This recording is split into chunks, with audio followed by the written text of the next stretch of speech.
وہ عیدی اور آج کی عیدی، ایک وقت تھا جب عید صرف ایک دن نہیں ہوتی تھی بلکہ رشتوں کی خوشبو سے بھرا ہوا ایک احساس ہوتی تھی۔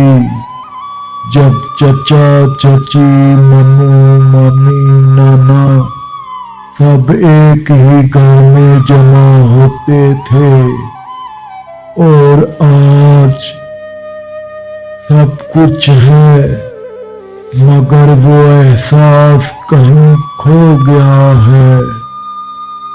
وہ دن یاد ہیں جب صبح سے ہی گھر میں رونق لگ جاتی تھی، دروازہ بار بار کھلتا اور ہر بار کوئی اپنا اندر آتا۔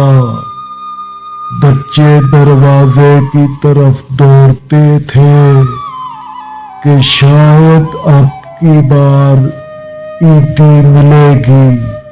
وہ عیدی صرف پیسے نہیں ہوتی تھی، وہ محبت ہوتی تھی، اپنائیت ہوتی تھی، ایک لمس ہوتا تھا جو دل تک پہنچتا تھا۔ جب نانا اپنی جیب سے نوٹ نکالتے تھے تو ان کے ہاتھوں کی گرمی بھی ساتھ آتی تھی۔ وہ کہتے تھے، یہ لو بیٹا، خوش رہو، اور ایک جملے میں دعاؤں کی دنیا چھپی ہوتی تھی۔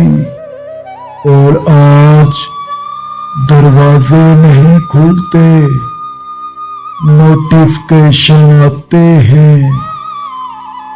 پہلے عیدی کے ساتھ گلے ملنا ہوتا تھا، اب صرف اسکرین ہوتی ہے۔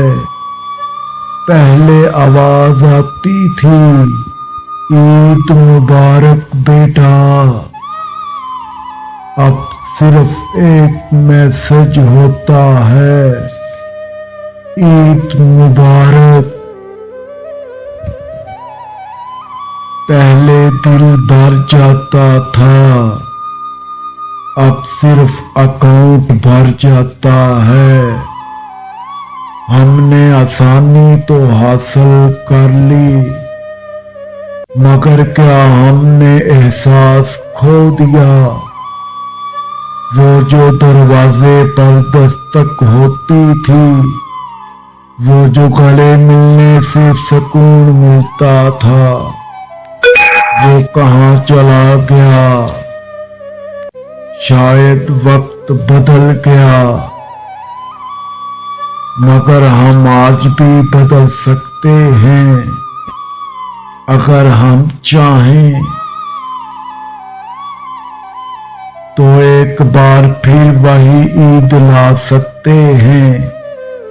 عید صرف پیسے دینے کا نام نہیں، عید رشتے نبھانے کا نام ہے۔ اگر ممکن ہو تو اس عید صرف سینڈ نہ کریں بلکہ خود جا کر کہیں، عید مبارک، یہ لو تمہاری عیدی، عید مبارک۔